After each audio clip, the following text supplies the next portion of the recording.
welcome. The true Hebrews united of the Lord Yeshua. Let's see, check one, check two. All right, we're recording. Good. All right, welcome to True Hebrews united of the Lord Yeshua. This beloved holiness instructor, discipleship, Jewish starter, about to get into the book. As usual, definitely give all honor to Yah, who begot Yeshua, the only begotten of the Father, all the apostles, the prophets, the evangelists, the pastors, the teachers, the forefathers that came before, and the ministers that's doing the work now, and the ones that will come after. Hopefully we lay the pillar, that way the ministers after could hold a standard, because too many people dropping standards. I don't like this echo in this room, but praise the Almighty. I personally like the nature, but I like that I could do the live screening here, because my internet doesn't really do live screening once I came up here, so I had to just do recordings instead of the live screen, so I thank the Almighty for that. Definitely all the brothers and sisters, the brothers in San Diego pressing the line, the ones that I see across the United States holding a stand, living holy, living clean, separate unto the Almighty, the ones in Belize, the ones in the UK, the ones in Canada, all the ones that I talk to personally. Keep standing, hold a standard, live holy, live clean, live separate unto the Almighty. And I think that's about it. So I definitely thank the Almighty. So we're going to get into the scriptures. I'm really going to be gearing towards Hebrew Israelites, not only believers, but non-believers in general, and be touching on some subjects and to empower believers as well as our people as a whole, but mainly towards believers, because a Hebrew that was in the old covenant that was circumcised, but they committed witchcraft, they were cut off from their people, they were stoned. So it doesn't matter the fact that you're a Hebrew, you're not the seed of Abraham if you're not living holy. It doesn't matter if you're circumcised, if you're an adulterer, you got killed, you died in your sin. If you're a murderer, you died in your sin. If you did homosexuality, you died in your sin. So the mere fact of being a Hebrew, being a sinner Hebrew is just like being a sinner Gentile. It doesn't matter. The seed of Abraham are those without God, without deceit. This is why Mashiach came to the people, says, a true Israelite indeed, in whom is no God. That's how you know you're the seed of Abraham, if you're not committing sin. But if you're dead in your trespasses, I don't care what tribe you from, I don't care what you say, I don't care how many candlesticks you wear. You can wear 20,000 candlesticks of 7 all over your shirts. You can wear the longest fringes on the planet, where it goes 10 feet. The fringes goes 10 feet behind you as you drag and make noise and whatnot. You can wear a ribbon of blue that's this high all the way around your waist. You go into the lake of fire if you're living in sin. I don't care if you're if you could trace your lineage all the way back to David himself, you're going to the lake of fire. So with that said and being done, I want to deal with this 4th of July, this false Independence Day and whatnot. I see on the news, and I see so many Hebrew Israelites celebrating these, not only pagan days, because independence isn't a pagan day, but commemorating the achievements that America, our oppressor, has oppressed us. So we're going to deal with this, and I'm going to show you scriptures how this spirit or this mindset Israel had to their own destruction, because we cleave onto our oppressors. And so we're going to go into the scripture with this. So anyways, Independence Day, 1776, Declaration of Freedom from Britain's rule. Just like the Statue of Liberty, you have a Statue of Liberty, but the country is built upon slavery. It's just hypocrisy. 4th of July, 4th of hypocrisy. Why would Hebrews observe a nation that's celebrating their freedom when we were enslaved at that time? For hundreds of years. We were enslaved. They were taking our kids, our babies, and throwing them in the river as alligator bait to catch alligators. They were raping our women. They were stripping families, selling kids to another plantation. This is all during this time, but you're celebrating 4th of July. You're going to the beach and doing all this stuff. You're celebrating their independence, but we didn't have independence at that time. How does 1776 apply to us as Hebrew Israelites? And what people call black people, for all you people that are Christians or people that's just watching this, what they call black people, how does their independence help us? That didn't help us in any way, shape, or form. That didn't help us at all. Because Britain, actually, we're going to deal with the slavery.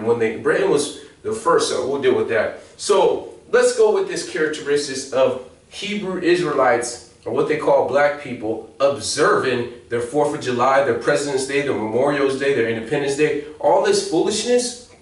Let these Gentiles have their stuff. Let these sinners have their stuff. If you're in another nation, and the other nation, like you're in Belize or China, whatnot, and you a believer, let these countries have their days. That's them. They're unbelievers. Let them have their days. We stick to the scriptures.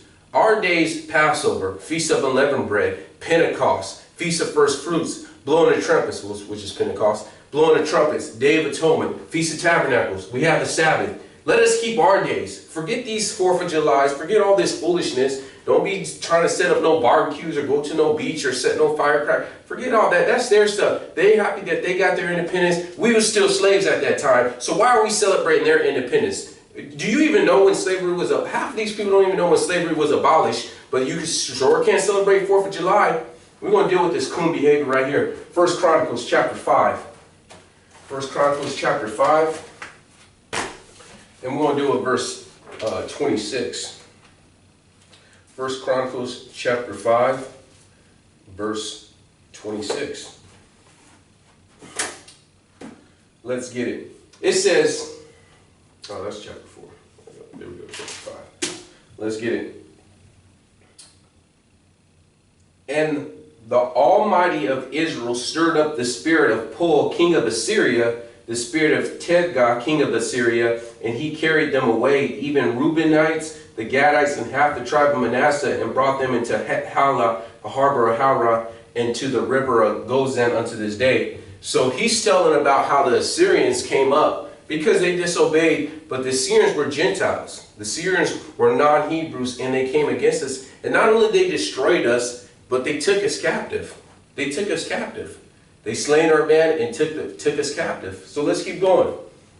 2 Kings chapter 16. I'm going to start at verse 10. 2 Kings chapter 16, verse 10. And King Ahaz went to Damascus to meet Tel-Phaser, king of Assyria, and he saw the altar that was in Damascus, and King Ahaz sent unto Uriah the priest to fashion an altar and the pattern of it according to the workmanship thereof. And Uriah the priest built an altar according to the king Ahaz, and king sent for Damascus. So Uriah the priest made against King Ahaz came from Damascus, made it against King Ahaz.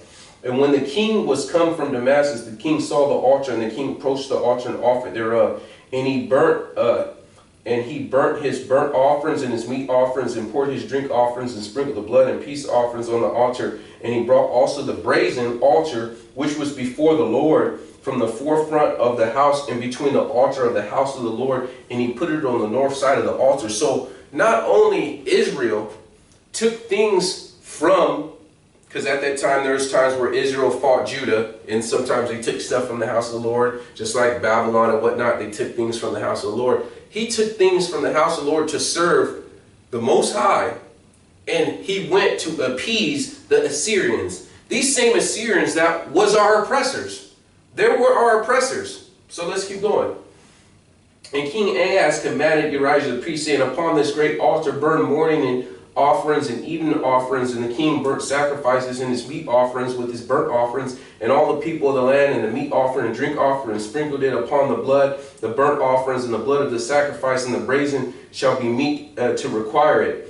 And did Uriah the priest according to the king Ahaz. And King Ahaz cut off the borders of the basin, and removed the laver from off them, and took down the sea from the brazen oxen that were under it, and put it under the payment of stove, and covered and the cupboard for the Sabbath that they had, and built the house and the king's interest without. Turned he from the house of the Lord for the king of Assyria.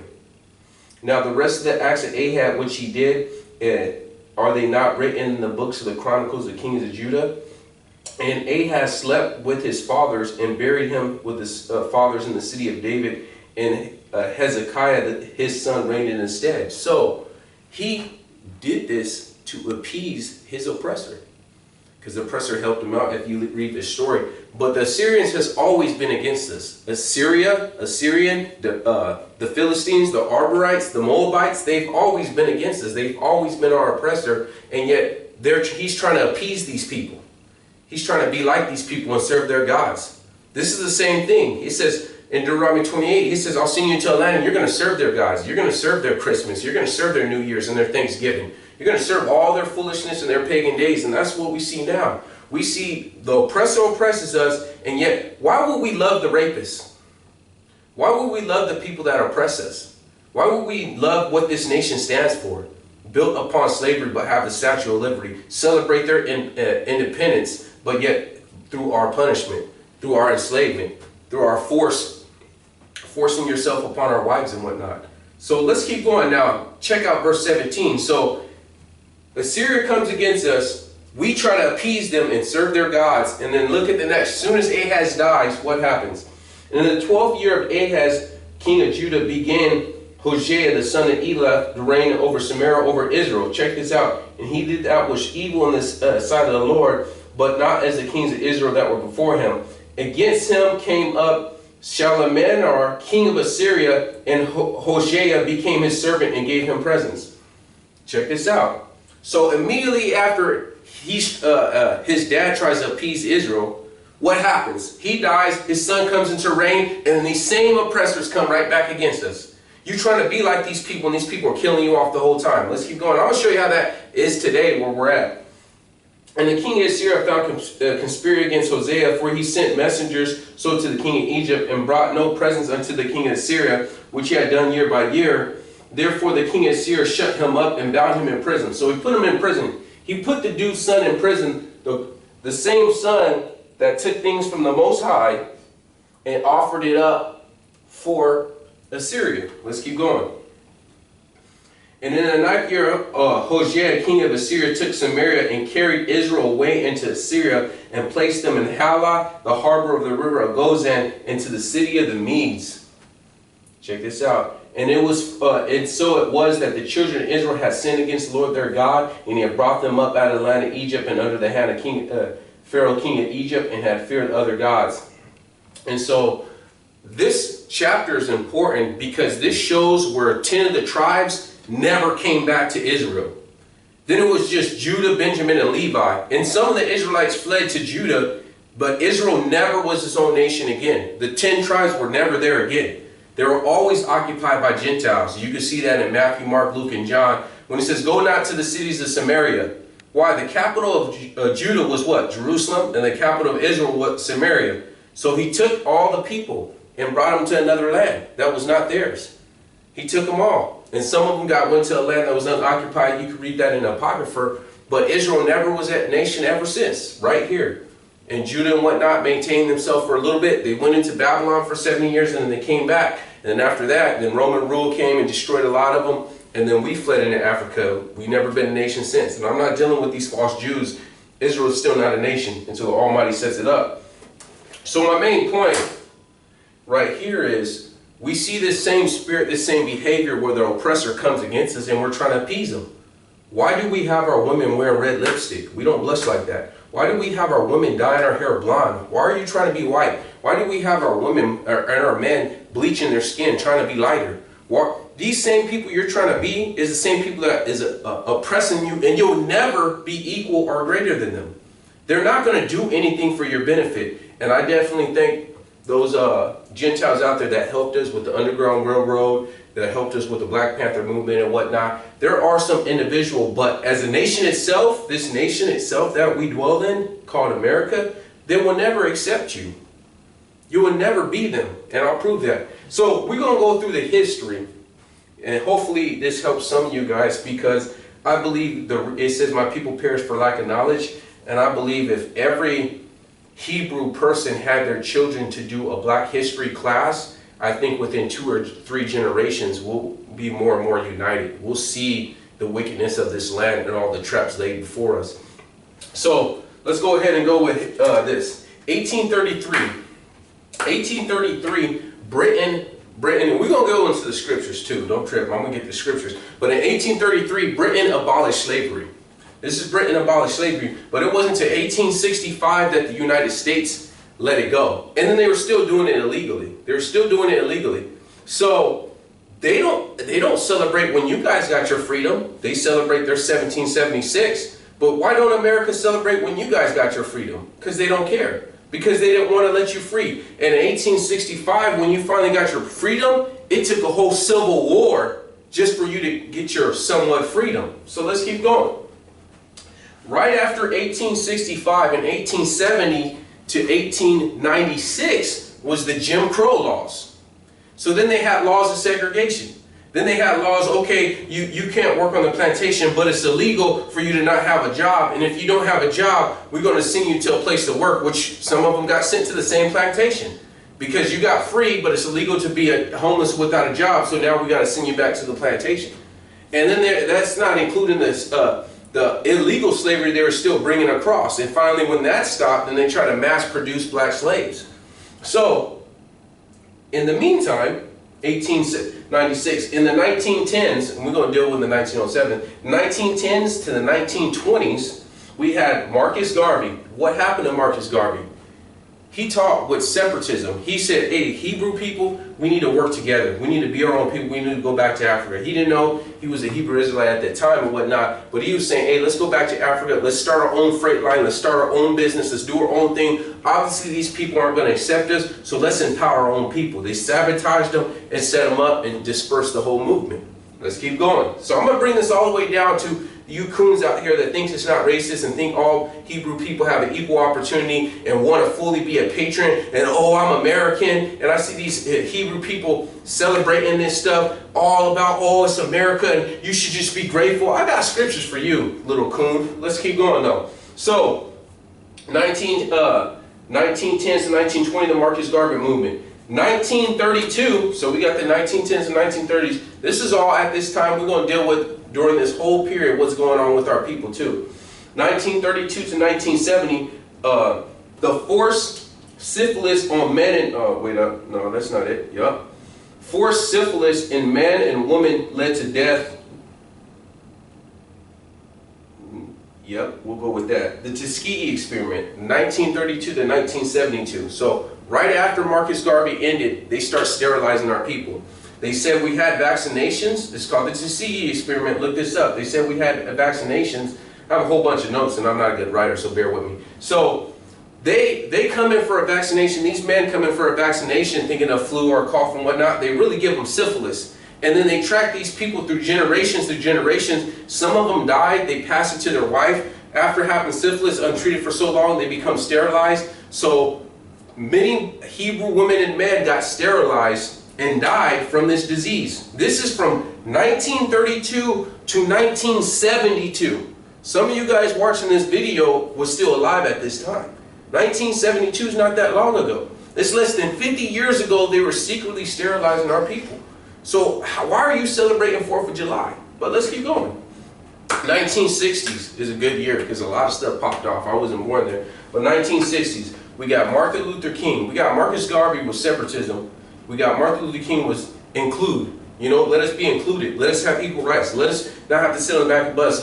Let us go ahead and eat at the same restaurants. Let us be all one. Let's just be one people. What happened to him? We got Malcolm X. He was saying, hey, let's do our own thing again. What happened to him? So you can't fully accept us being a part of you, but when we say we don't want to be a part of you, we do our own thing, you can't accept us empowering our people either. You can't empower yourself, we need to still oppress you, but you can't be like us. So either way, they just want you to be oppressed and be down here. To the point that even when we start believing in their false religion, these Baptists, these Pentecostals, these Methodists, these Apostolics, all these are slave master religions. So when you're saying you're a Baptist, that came from white people that were Baptists that passed it down to Hebrew people. That is a Gentile religion. When you're saying you're a Baptist, a Methodist, a Protestant, a Pentecostal, Apostolic, those especially I know those are European oppressing religions. So you think they're going to tell you the truth that you're a Hebrew Israelite? You think you're going to tell you the truth that this whole book is written to you and you're in the United States because you disobeyed Moses' commandment and you crucified your Savior? You think they're going to tell you this? When churches first started, Hebrew churches, it had to be supervised. There could not be a Hebrew minister. And it had to be a white minister. And then they said, okay, we'll allow you to have black preachers or Hebrew preachers, but there has to be a white preacher observing what you teach in the people. Even to this day. I thought when your believers were all the same. And then they say, oh, obey your servants as unto the Lord, obey your masters as unto the Lord. And they'll use that to oppress you and say, oh, let's be a good slave master. But they won't tell you the scripture where it condemns man stealers. It says if you're stealing another man, especially a Hebrew man, the punishment is death. So if these Hebrews would have rose off that plantations and killed their master, they would have been justified in the sight of the Most High because they were stolen. And you definitely couldn't steal a Hebrew. It specifically says if you steal your brother a Hebrew, anyone steals a Hebrew, the punishment is death. So if these people on these plantations would have rose up and killed these people, it would have been justified in the sight of the Most High. But let's keep going.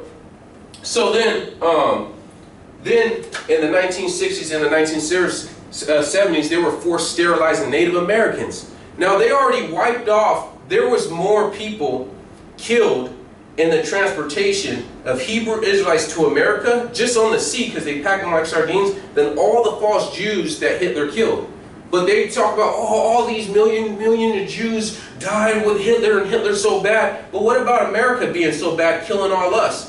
All of our dead bodies, so maybe 10% of the people in the ship make it to the other side because the journey was long, tight conditions, bumped up, having to sleep in your own poop and defecation, dying, and then when they were getting caught because they were illegally doing slaves, they'll just toss them off the ship and kill them all. So then if other ships will come and check for slaves, there's no slaves on the ship. They don't tell you about all those stories. They don't tell you about that, but they got their independence. They'll tell you about Independence Day. They'll tell you about 4th of July, but they won't tell you about that in your history books in your high school. But let's keep going. So now they're forced sterilizing Native Americans. What did Native Americans do? They came to this land. You celebrate your Thanksgiving. This nation celebrates this Thanksgiving, but you committed genocide. What is different than America and the Native Americans and Hitler and these false Jews? Because they're not Hebrew Israelites, these false Jews, like in Revelation, they say they are not, but really the synagogue is saying, yeah, the ones that occupy Israel right now, they false Jews. But we'll get into that in another Bible study. So, what is the difference between America and the Native Americans and Hitler and these false Jews? It's still genocide. The reason why we don't have buffalo across this whole nation, period, is because they killed buffalo. They killed off all the buffalo just to starve these people out. And then once you from 200 tribes to 8 major tribes, you wipe these people out. And then after you wipe these people out, you gave them malaria blankets, you put them on reservations. The fact that you call it a reservation means you wiped them out to almost cease to exist. And then in the 1960s to 70, you were still sterilizing these Native American women. This is the 1970s. This is less than 50 years ago. So let me ask you guys this question on Facebook and YouTube. When's the last time you've seen a full-blooded Native American? I've only seen one in my life, full-blooded. I've only seen one in person, worked with one. Why is that? Because they wiped out. Because they wiped out.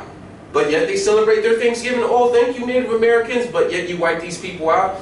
Every single thing they do is full of hypocrisy. And yet Hebrew people are still observing their 4th of July, observing their Independence Day, their Memorial Day, their President's Day. What president really helped Hebrew people out? And if there was one, they probably got assassinated. So let's keep going.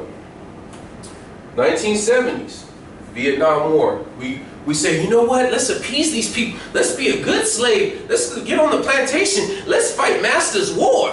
We go fight their war, come back what? Separate drinking fountains, get your food, sit on the back of the bus, get off the sidewalk when European people come down. So these people were hot. I went and fought your war and put myself on the line. And then when they're there, they put all the Hebrew units together.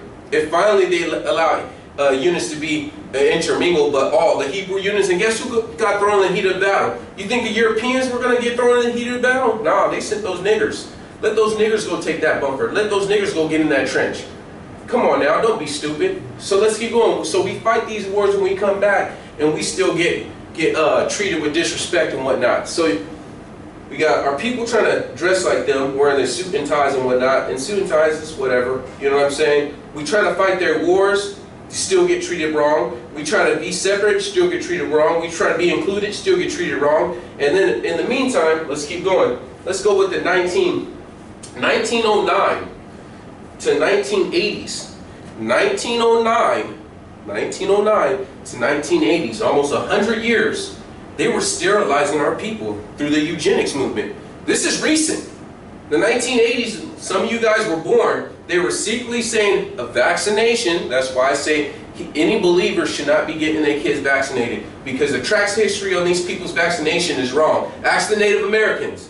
Ask the people that got syphilis. Ask the people from 1909 to 1980s when they were secretly sterilizing Hebrew people. This is one recorded. Just one recorded said 20,000 Hebrew women were sterilized. 20,000. And another one was 85,000. And this is just the ones that were recorded. We used to be the highest population in the United States because everyone had slaves. So a husband, wife, and maybe 3 kids or 6 kids, and they had 45 slaves. We are 12% of the population. Why? Because forced sterilization and the eugenics movement, and now we got Planned Parenthood. We getting abortions every day. So I want to be a part of this nation that secretly I take my kid because it has a cold. Oh, we need to give her a shot, and really, oh, I don't know why you can't have kids. I wonder why. I wonder why. I don't know. Maybe we got to go through therapy and this and that and see what's up with this. I wonder why. They got stuff now to where they'll shoot you now, and then you'll have your kids, but your kids only have one, and the kid after that won't have none. They got stuff that you can't even track them down, where it just takes a generation and bam, you're wiped out completely. They already got stuff to wipe out all the mosquitoes right now. You think they don't have stuff to wipe out humans? You don't think the Red Cross, which is the wicked people in the world, the Red Cross from America, right? The American Red Cross, they went and said, oh, we're giving malaria shots for malaria in Africa. Those Africans took those shots and tested them, and they had ACG. ACG is a chemical a woman produces when she's pregnant. So they give them ACG when they're not pregnant, so their body builds antibodies against it. Once it builds antibodies against it, when that African woman gets pregnant, the body will automatically kill the kid, and so they're sterilized. So American Red Cross has sterilized thousands of Hamites or African women, period. Period. No, this is recent too, by the way. This is recent for you guys that want to celebrate all these American holidays, especially you Hebrew people, being, oh, I want to celebrate the oppressors' holidays. Coons. Let's keep going. So, let's go to, and I'm going to get into the scriptures. Oh, by the way, the eugenics movement turned into Planned Parenthood. Planned Parenthood. And then you notice all these Planned Parenthood commercials, they always put black people, yeah, you know, we need to choose and free rights. If I want to get rid of my kid and I want to get an abortion and I want to do all this stuff, they push this Planned Parenthood and they put them in minority, they mainly put them heavily in minorities because that's the way to thin out. You even read the statistics, more Hebrews are killed off through abortion, through AIDS, through cancer, through any sicknesses. We killed off our people. We're 3 times more likely to get an abortion than any other nationality. Why is that? Because they put them right there, and they push their commercials, and they push their agenda, and they push their liquor stores all in our community. So you're trying to say, oh, well, you know, we have an equal chance and whatnot. See, the thing is with you coons, with you house niggers, is that you think because you succeeded that our nation as a whole has a chance to succeed. And I got a scripture for you guys. I got a couple of them. You think that you have, but I'm dealing with the abortion right now, so we're going to get into that little house niggers way of thinking. So let's keep going. Give me Jeremiah chapter 1 verses 5.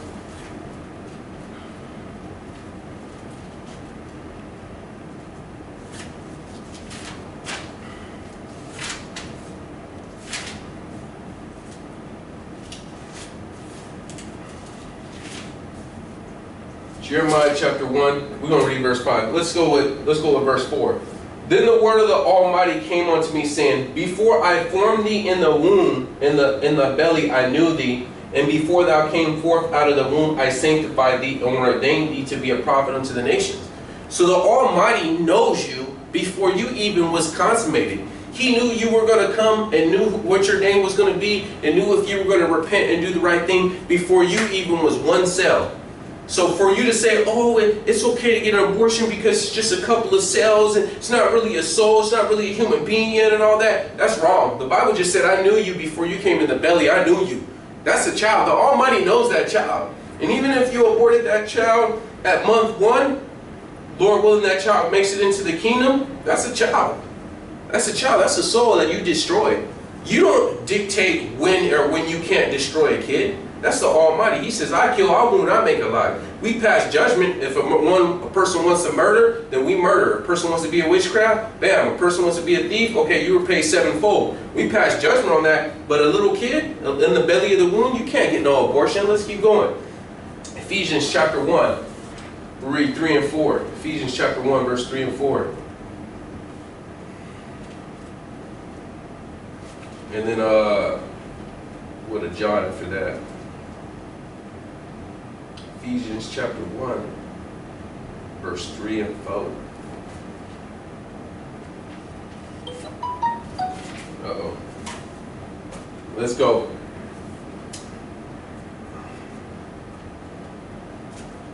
Hopefully it didn't turn off. Maybe that's what you texted me.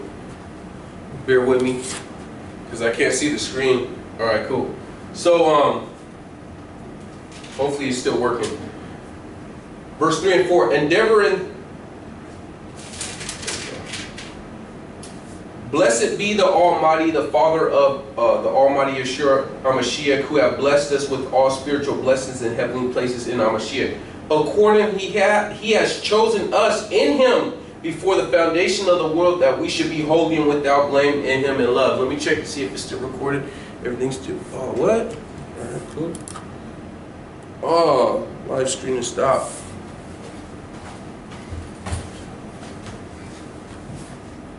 What?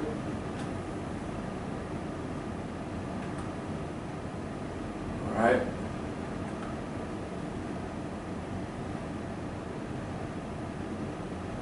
Bear with me, YouTube. I gotta get it together. All right.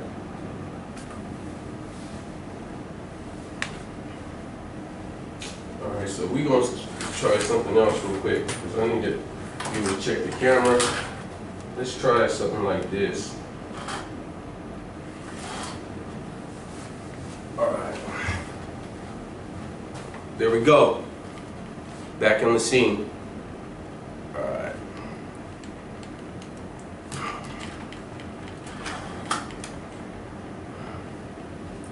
All right, cool. There we go. Back on the scene. I don't know when it stopped. But if it stopped midway, definitely go back to the YouTube. Check it out on the YouTube and I'll put it up. So let's keep going. 2013. This is recent. 2013. Bear with me, YouTube. Hey, I gotta get it together. Bam. This is day 2. Normally I have all the other brothers and sisters helping me out. So 2013. They were popped because these prisons were sterilizing inmates, women inmates, and the majority of them were Hebrew Israelites. So, all right, cool. I turned the computer screen so now I can kind of see your guys' message too. So go from there. I don't know when it stopped. Check it out the YouTube and whatnot, and it has the whole thing, all the scriptures I hit. So now let's go to John. I dealt with Ephesians, how the Almighty knew you from the foundations of the world. And I dealt with Jeremiah 1:5. It says, before you were in the womb, I knew you. So we're dealing with the eugenics movement, how it turned into Planned Parenthood. And Planned Parenthood is put in Hebrew congregations. So dealing with these Hebrews getting abortions, let's go right here. John, 1 John chapter 3. 1 John chapter 3.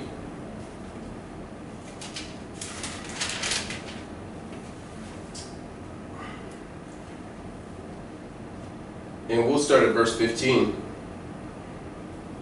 Whosoever hateth this brother is a murderer, and you know no murderer have eternal life abiding in him. So he's dealing with, if you hate your brother without cause, it's just like you being a murderer. So if you get an abortion, you are a murderer, because we just read in Ephesians 1:3-4, and we read in Jeremiah 1-5, before you were in the belly of the womb, I knew you, and called you to be a prophet. The Almighty knows that child while it's in the womb. So if you get an abortion, you're a murderer. And it says, we know no murderer and have no eternal life.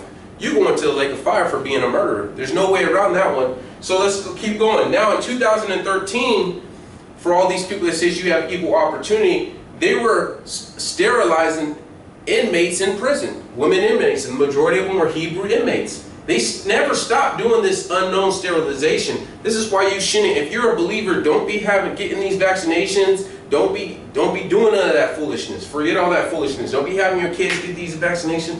These vaccinations target Hebrew Israelites.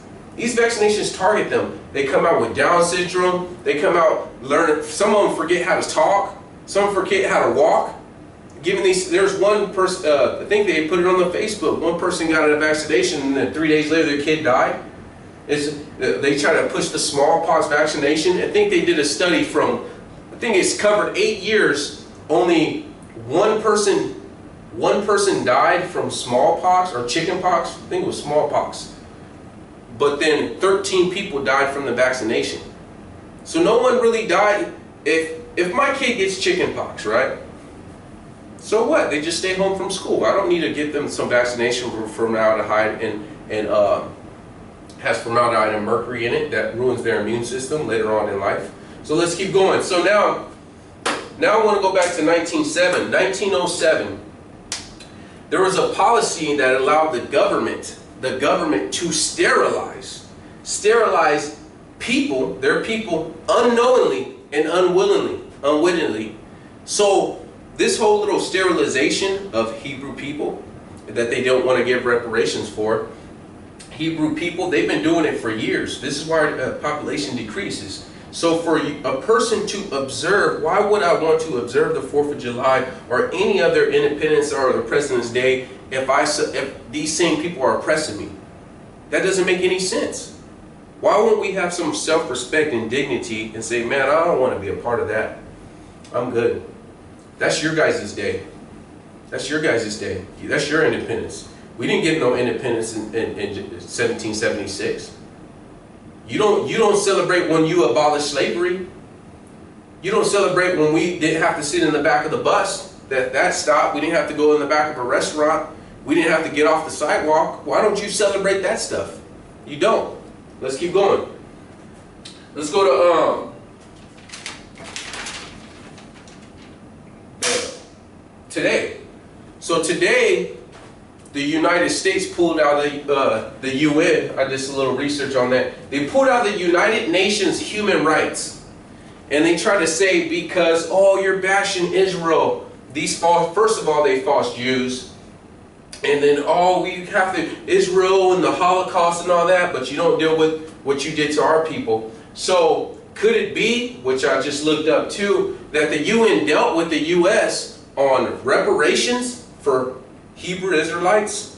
They dealt with police brutality on Hebrew Israelites, and they dealt with the Native Americans running that pipeline because, remember, the Native Americans went to the UN because they have their sovereignty and that's supposed to be their land. They went to the UN for help and the UN didn't help them. They ran that pipeline and some of that pipeline still busted, just like the Native Americans said. So the UN dealt with them and all of a sudden, oh, the US wants to pull out of the UN.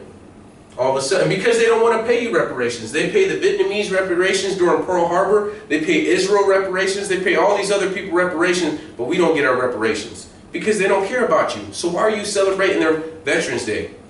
I don't care about your veterans. Oh, they fallen over for what? And then they're going to say, oh, you should be glad. I'm going to get with this. You should be glad because of, oh, where you at in your situation. You wouldn't be in this situation if it wasn't for what America did for you. No, we wouldn't be in this situation if we didn't disobey Moses' commandments. We wouldn't be in this situation if we didn't crucify our Savior because he said, I'll spread you from one end of the earth to another. So don't say, oh, you wouldn't be in this good. No, if we obeyed the commandments, we'll be back in Israel doing fine, doing just fine. But we couldn't. Our forefathers disobeyed and served idol gods. So it has nothing to do with us going to slavery and, oh, these oppressors helped you out and now you got a good job, you got a place to live. You'll be in Africa in a hut. No, we want it. We'll be in Israel. If we obey, we'll be in Israel. We'll be one of the richest countries. We will be the richest country on the planet because his eyes don't leave it day and night. You know what I'm saying? So I'm not trying to hear that foolishness, especially when brothers try to say, you should be thankful for where you at. Why would I be thankful because I got oppressed for hundreds of years and then now I'm able to get a job? Now I'm able to get a car. But my forefather, what about 100 years ago when my forefathers was on the plantation picking cotton, working 12, 16 hours, they had to be thankful too? What about when we first got off the ship and the mother and the father got split up from their sons and their daughters because they got sent to 2 different plantations? They should be thankful too? I don't see, it's always some Hebrew people that want to come up with some stupid foolishness. So I got some scriptures for you on that.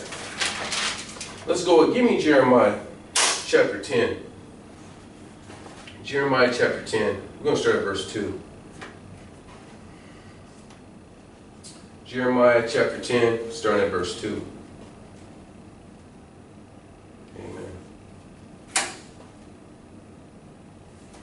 I gotta be on this computer because I didn't even know it cut off. I don't even know when it came off, so hopefully you guys didn't miss too much. Jeremiah chapter 2. But I'll get it together. We're gonna start at Jeremiah chapter 10, verses 2. We'll read through 8.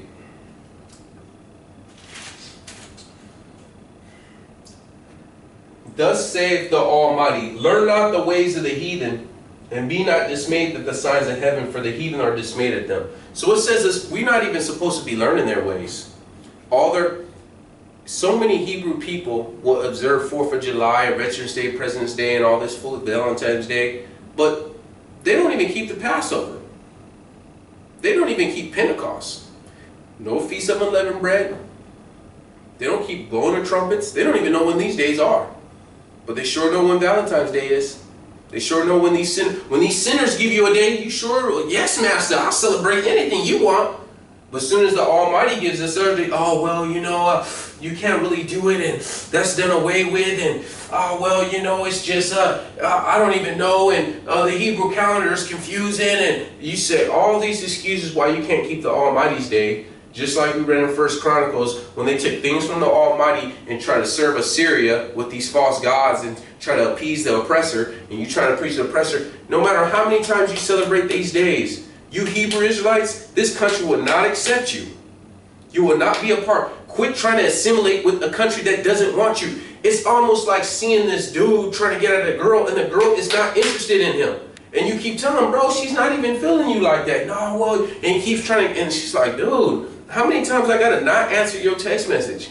Can't you get the point? I do not, no matter how much times you text message, yes, you brought some flowers to my job. I didn't ask you to, nor do I want to. And this guy keep trying to get at this girl. It's like, don't you get it? She's not into you. No matter what you do, how you say, she's not into you. And that's how it is with Hebrews trying to assimilate with this country. No matter how many wars we fight, Iraq, Vietnam, whatever wars you fight, they will not accept you as a whole. And I'm not dealing with Europeans on an individual basis. I'm dealing with these elites, these people in these shadow governments, these people in these secret societies, these judges, these cops, these politicians, these people making policies, these government officials. These people in power will not accept Hebrew Israelites. You do not even have a permanent right to vote.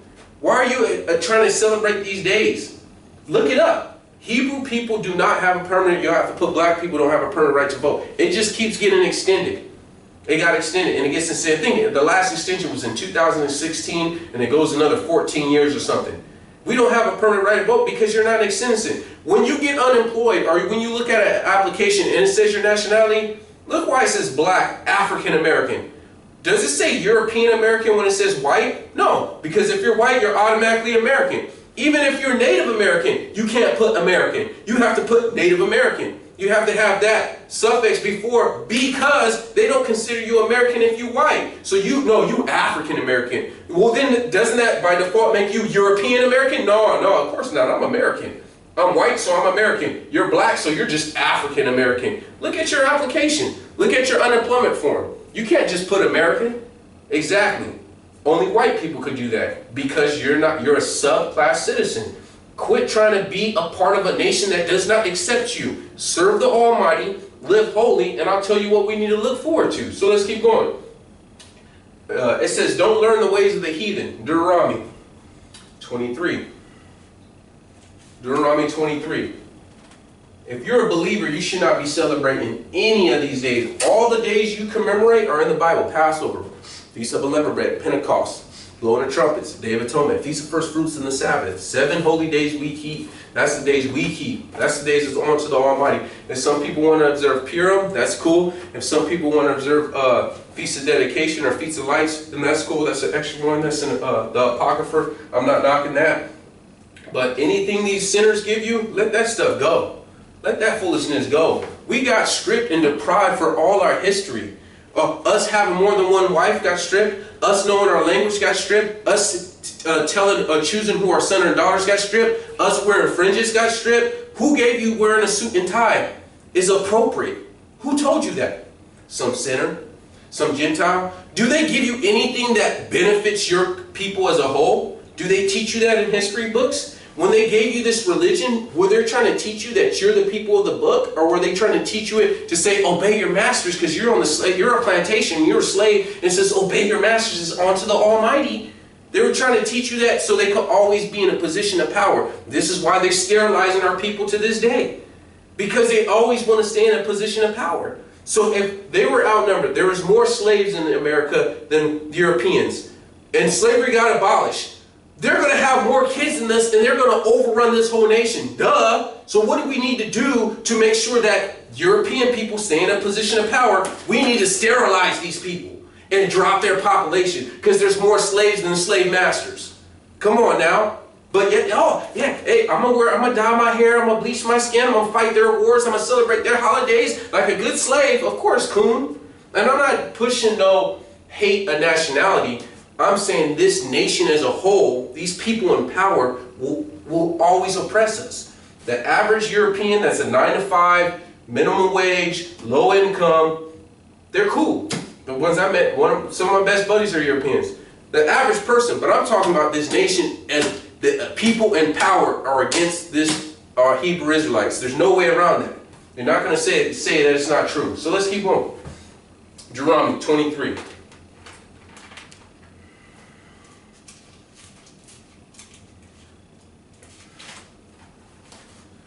Deuteronomy 23. Oh, we'll stop. Before we hit Deuteronomy 23, I left some other historical things out. And in 92, the Bloods and the Crips actually in LA called a peace for the Rodney King meeting. This is 1992, so a lot of you guys were alive. So the Bloods and the Crips, black on black crime actually stopped, to the point to where cops impounded Bloods' cars, right? They impounded their cars. They sent people to do drive-bys on Crips, and they impounded Crips' cars and sent people to do drive-bys on Bloods to start a war against, to increase black on black crime. And then, as they destroyed the Black Panther movement, this is proven that the CIA took drugs into the States and pushed it into the black community. This is proven. So then when people say, oh, blacks, they be crackheaded, look at what blacks do, look at their neighborhoods, look how it's ghetto and whatnot. The CIA created that. The CIA pushed that in all the black communities. But yet, I want to celebrate 4th of July, get my firecrackers and go to the beach. Yeah, they got their independence from Britain. Of course you do. House nigger. Let's keep going. Now let's go to Deuteronomy 23. Some of you guys that don't know, I'm not insulting you guys that just don't know your history. The people that do know their history, do know what's going on, and do know the things that America oppresses Hebrew people, and you still want to assimilate with them, you're a house nigger. You're a house nigger. And I'm going to show you someone that stood up for righteousness that wasn't a house nigger. In the Bible, Deuteronomy 23, verses 1. We'll go to, 1. He that is wounded in the storms and have his private members cut off shall not enter into the congregation of the Lord. A bastard shall not enter into the congregation of the Lord. If you look up that word bastard, this one right here, this is what I like, because sometimes IUIC be pushing all this hate at other nationalities, and then they got people mixed in their congregation, and then they talk about all their fathers are Hebrew. Right here, this bastard right here says a Hebrew father and a Gentile mother. That means that kid's called a bastard. It was a shame to have a mixed kid. There are certain situations where you could, but we'll get into that another day. If you want me to teach on that, I'll teach on that. But it says a bastard. I like this scripture because when we had separate drinking fountains, separate schools and whatnot, Hebrew people were together. Soon as they did the inclusion and whatnot, that's why we're separated. And they say it's crabs in a bucket. I see so many times a person gets successful, and then one, they put their money into another nationality through marriage, or two, they don't do nothing back for the community. If we are the majority of the basketball, majority of the NFL, and a good portion of baseball, millions of dollars are going into these individuals. Where is these communities restorations going? You're talking about if you add all just what they make in a year of all these football players and basketball players and baseball players that are Hebrew Israelites, how much of that goes in the community, and how much of these people are marrying outside their nationality? So I'm going to deal with why we need to stick in our nationality, and I'm not teaching no racist thing or anything, because I'm not racist at all, I'm not prejudiced at all. But you have a group of people that are struggling called Hebrew Israelites, and 1, 2, and 3 get out. They actually start a business, they get a good job, they become a CEO, right?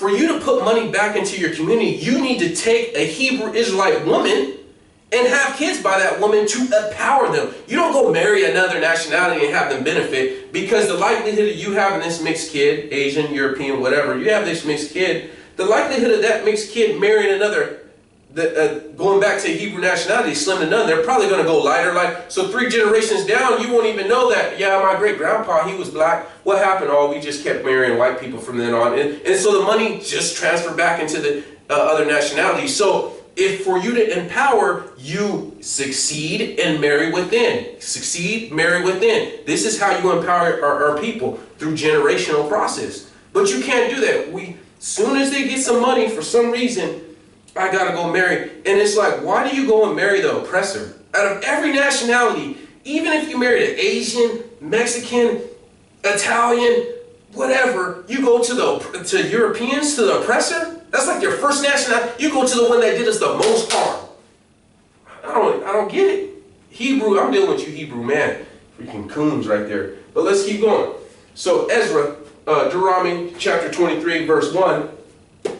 It says, a bastard shall not enter into the congregation. And we'll see that Hebrews need to marry within their own nationality. And that's the one commandment different from Gentiles, because they could get saved, but they can marry whoever they want. We need to stay within our nationality. And check this out. An Amorite or a Moabite shall not enter into the congregation of the Almighty. Even to their 10th generation shall they not enter into the congregation of the Almighty forever. Because they met you not with bread or with water, and when you came forth into Egypt, and because they hired against them Balaam the son of Bozor, and Pether of Mesopotamia to curse thee. Nevertheless, the Lord thy God will not hearken unto Balaam, but the Lord thy God turned a curse into a blessing unto thee, because the Lord thy God loved thee. Thou shalt not seek their peace or prosperity all the days of thy life. And he's dealing with just 2 nationalities, but I'm going to show you other places in the Bible. He's saying, don't seek their peace. These people came at you with war. They didn't come with you with water. They didn't come. These people went against you, so why are you trying to seek their peace? This nation is against Hebrew Israelites, so why are we seeking their peace? One of my best buddies is a European, and he's from the Hells Angels. One of my best buddies. On an individual basis, there's some cool people from different nationalities. But the people in power, this nation itself, is against Hebrew Israelite as a whole. And just because one Hebrew Israelite makes it out, we see in Babylon, right? We got sent into Babylon for 70 years. And we see Daniel, Meshach, Abednego, and Rashach, they excelled. They excelled. They were rich. They were the top captains.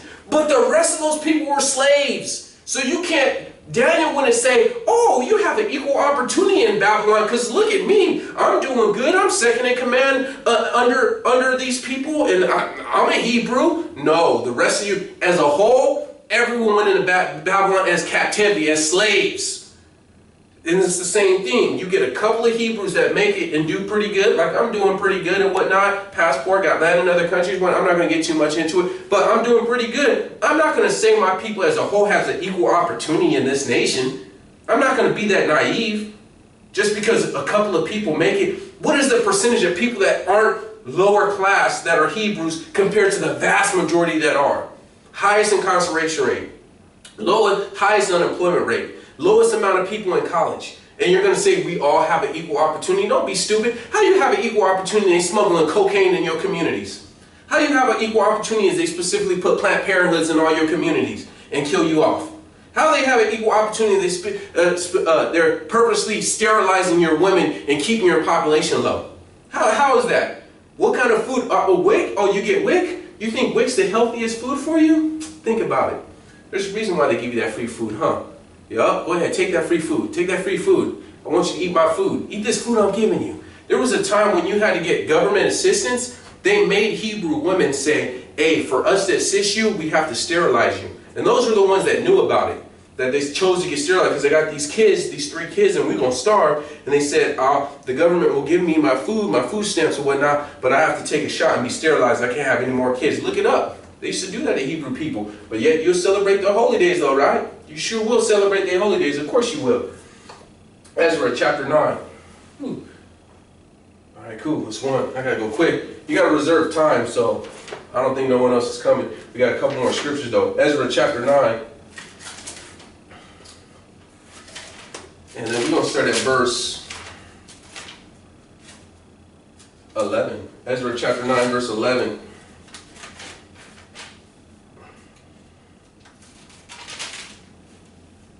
Which thou hast commanded, Ezra chapter 9, verse 11, which thou hast commanded by the servants of prophets, saying, the land which thou go and possess is the unclean land, and filthiness of the people of the land with their abominations are filled it with one end to another with their uncleanness. Now therefore give not your daughters unto their sons, nor take their daughters unto your sons, nor seek the peace of wealth forever, for they will that you may be strong and eat the good land and leave an inheritance to your children's children.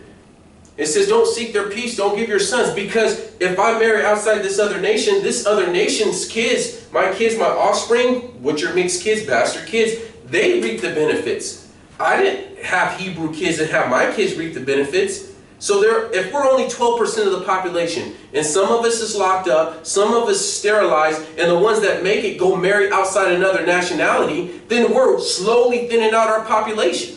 Because if you're locked up, you can't have kids, and if you're sterilized, you can't have kids. So how is our people as a whole going to make it? So he's saying, hey, nah.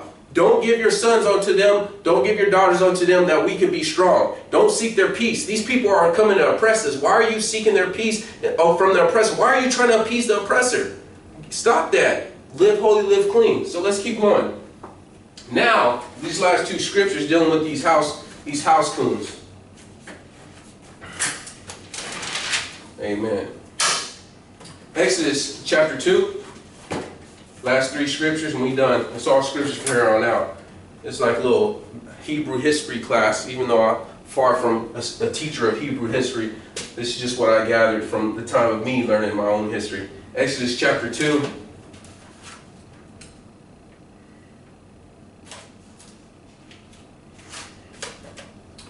Verse 6. And when she had opened and saw that the child, this was Moses, and behold, the baby wept, she kept passion on him and said, this is one of the Hebrews' children.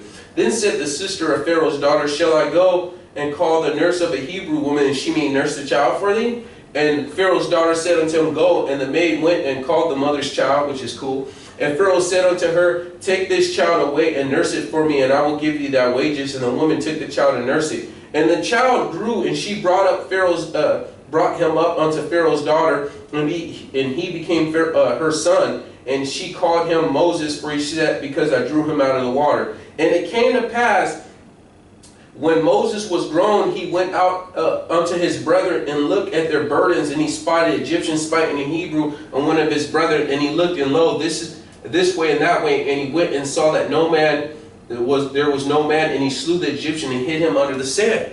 So Moses was a rich dude. If anyone could have been a house nigger, it could have been Moses, because he was the son of Pharaoh's daughter, right? So he came and he seen his people. He could have said, well, I got mines, man. You guys got to figure it out. No, he knew. He was like, hey, you know what? Even though I'm rich, even though I got everything, I got to be about my people. So he looked this way, and tried to deliver his people. He tried to hit this Egyptian. Because he knew, even though I'm in the house, I'm in Pharaoh's house, I'm chilling, I got it going on, I got riches, I'm not hurting for nothing, I got chariots, horses, I'm doing good. He didn't have this typical Hebrew mindset that we have today. Oh, I gotta get mine, so you gotta get yours, you figure it out, that's on you, I got mine. You gotta figure it out for yourself. No, he included, he was like, man, we in this together. He didn't have this same mindset that the people have today. This is why we're so separated. I go to the gym. When I go to the gym, I go out of my way to say to the brother, oh, like, how you doing, brother? You know what I'm saying? Oh, how you doing, sister? And I know they're not in the Almighty, but I make sure I let my presence know that, hey, you know what? There's few of us, we need to stick together. Too many brothers and sisters, when you come up to them, oh, what's up, how you doing? They're like, they get tensed up. I'm like, oh, I'm just trying to say what's up to my peoples. And then they're like, oh, okay. They still kind of shady, still shady. And the sisters, I'm like, oh, how you doing? And I'm just walking by, and then they just like ignore me. Like, all right, I wonder why we divided. When we can't even greet each other, we're 12% of the population. So when we see each other, we should be happy, and we can't even greet each other.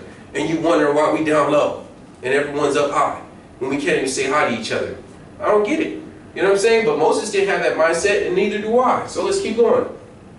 Hebrews chapter 11. Last two scriptures, Hebrews chapter 11. And we're going to start at verse 24. Once again, if you guys missed, I don't know when it turned off, so I'm going to be putting it on the YouTube. So if you miss a good portion of it, because the Facebook turned off for some reason, the live stream turned off, just hit on the YouTube, True Hebrews United, hit on the YouTube, and this should be posted up in probably within an hour or two. Hebrews chapter 11, verse 24, goes like this. By faith, Moses, when he was come to years, refused to be called the son of Pharaoh's daughter, choosing rather to suffer the affliction with the people of the Most High than enjoy the pleasure of sin for a season. He had the mindset, we in this together. We Hebrews, we in this together. I'll suffer the affliction then. Even though I could be called the son of Pharaoh's daughter and be living riches and glory and have anything I want, man, I'll suffer the affliction. I'll suffer the affliction. We in this together. I made it out. Yeah, he made it out by chance and was in Pharaoh's house. But he didn't have this mindset, I got mine, figure out yours, nigga. He didn't have that mindset. He said, we in this together. So let's keep going. Revelations 21. Now this is to all believers, not just Hebrews. This is to all believers. Revelation 21. And we're going to deal with verse 1. Revelation 21, verse 1, last scripture. And I saw a new heaven and a new earth, for the first heaven and first earth was passed away, and there was no more sea. This is why you shouldn't be an American. I don't care where you are. If you're a believer on any place of the planet, don't be a patriot of any place you're at. Oh, I'm an American, I'm this, I'm from China, and having all these pride. It says that the old earth passed away. We should be looking, us believers should be looking for new heaven, new earth, and new Jerusalem. That's who we should be a patriot to. That's where we should show our patriotism. But this whole American flag, African flag, Judah, whatever flag wherever you are on this planet, forget your nation. He's going to come and destroy this whole planet with plagues and pour out vials. All this nation, this whole planet is under sin. Just as the days of Noah, which the whole planet was in wickedness, so shall the coming of man. So if the days of Noah, the whole planet was wicked, and the Almighty's going to come and pass judgment, that means every nation is in sin. Every nation is in wickedness. So why are you being a supporter of someone that the Almighty despises? If he says of new heaven, new earth, new Jerusalem, and you make it into the kingdom, are you still going to say, I'm an American? When America got destroyed, there's not going to be no America. So quit celebrating these people's days. Let's keep going. Verse 2, and I saw the holy city, New Jerusalem, coming down from the Almighty out of heaven, prepared as a bride adorned for her husband. And I heard a great voice out of heaven saying, behold, the tabernacle of the Most High is with man, and he will dwell with them, and they shall be his people, and the Almighty himself shall be with them, and he shall be their God, their Almighty. When the Almighty shall wipe away the tears from their eyes, and there shall be no more death, neither sorrow nor crying, and there shall be any more pain, for all the former things are passed away. That's what we need to be looking for. Not celebrating no 4th of July, not celebrating this foolishness. We should be looking for new heaven, new earth. Yeshua said, my kingdom is not of this world. Let's say my Almighty, the Father was in a legion. I could call now a legion of angels. One part, I'm mixing two stories. One part says I could call a legion of angels right now if I asked my Father. And then another scripture said, my kingdom is not of this world, lest my servants would have fought for me, that I would not be delivered unto you. So he's letting you know, my kingdom is not of this world. So neither should yours be. We should, build your treasures in heaven, for where you put your treasure, that where your heart be. Your mindset should not be trying to be assimilate to America. Assimilate to wherever you are on this planet, whether Africa, even if you're a Hebrew in Israel, that Israel will be destroyed. It will be destroyed. It's full of false Hebrews. It's full of wickedness. It's full of demonic and witchcraft. Israel is not the Israel the Almighty is going to set up. He's going to destroy all these. It says there, the synagogue of Satan.